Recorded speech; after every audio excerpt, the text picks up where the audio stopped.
हरिओम. अष्टावक्र गीता. योगदास श्री जय गणेश जोशी यांचे प्रवचन. अध्याय 18 श्लोक क्रमांक 51 भाग 2.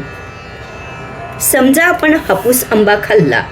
त्या खाण्याची स्मृती जतन होत असताना त्याचा परिणाम, त्याचा आविष्कार म्हणजे हापूस आंबा पुन्हा खायला मिळावा हा भोग स्वतंत्रपणे संचित होतो. यालाच चित्त असे म्हणतात. अष्टावक्र मुनींना नेमके हेच समजावून द्यायचे आहे. ते म्हणतात की मुळावरच कुऱ्हाड चालवा आणि द्रष्टेपणाच्या प्रज्ञेने करतेपण आणि भोगतेपण हे भासमान असत्य आहे हे जाणून घ्या.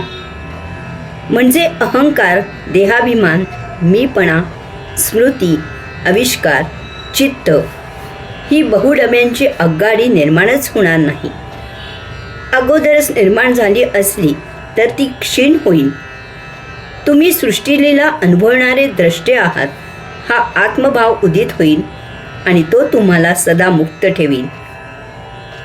आपण दिवसा अनेक उद्योग करतो, परंतु रात्री झोप लागली की त्यावेळी आपण दिवसा जे केले ते सर्व विसरून जातो आणि आपण आपले अस्तित्वच विसरतो. जणू काही आपण अल्प मृत्यू अनुभवित आहोत. परंतु तरीही झोपेतून जाग आली की आपल्याला आपण केलेले सर्व काही आठवते. आपले जीवन दिवसा पुन्हा सुरू होते. रात्री आपल्याला स्वप्न पडते आणि त्यावेळी ते सत्य आहे असे समजून आपण ते स्वप्न जगत असतो. त्यावेळी जणू काही दिवसा जगत असलेले आपले जीवन मिथ्या असून स्वप्नच सत्य आहे अशा आविर्भावात आपण स्वप्न जगत असतो. परंतु जाग आली की आपण जाणतो की ते स्वप्न मिथ्या होते.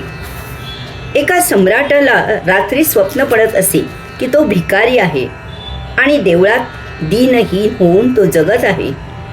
दिवसा सम्राट आणि रात्री भिकारी यामधून त्याला समजेना की त्याचे सत्य जीवन काय आहे. येथे आपण जाणून घ्यायचे आहे की दिवसा झोपेत किंवा स्वप्नात आपण काय काय करत होतो हे पाहणारा आणि त्याची जाणीव करून देणारा कोणीतरी एक निराळा आहे. त्यामुळेच या तीनही अवस्थात आपल्याला आपले भान असते. वास्तवात क्रिया करणारे आपण नसून ते सर्व काळी पाहणारे आपण आहोत. त्यालाच ज्ञानी यांनी द्रष्टा असे म्हणले आहे. आपण बाळ, तरुण, प्रौढ, वृद्ध, विद्वान, अडाणी, श्रीमंत, गरीब, भिकारी, चोर, साव, राजा, प्रजा इत्यादी काहीही असलो तरी त्याची जाणीव सतत असणारा जो साक्षी आहे तो द्रष्टा असतो.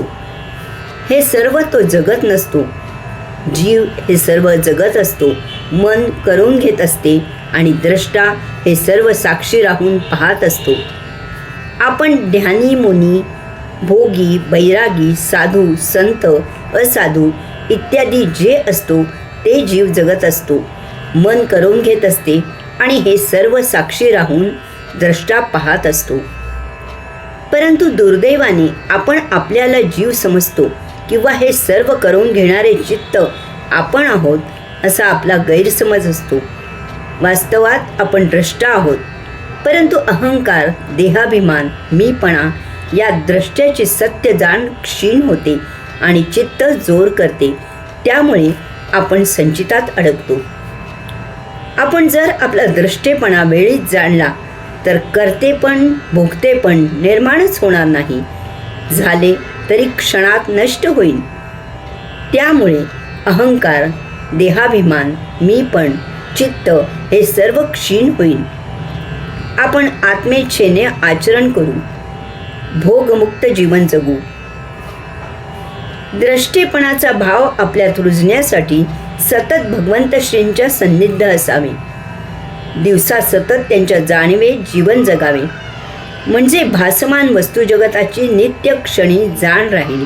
निसताना त्यांच्या स्मरणात झोपी जावे. त्या योगे सकाळी जाग येताना त्यांच्याच स्मरणात जाग यावी. यामुळे जर स्वप्न पडले तरी भगवंत श्रींच्या स्मरणात आपल्याला तात्काळ जाग येईल की आपण भासमान स्वप्न पाहत आहोत. आपण त्यामधून जागे होऊ.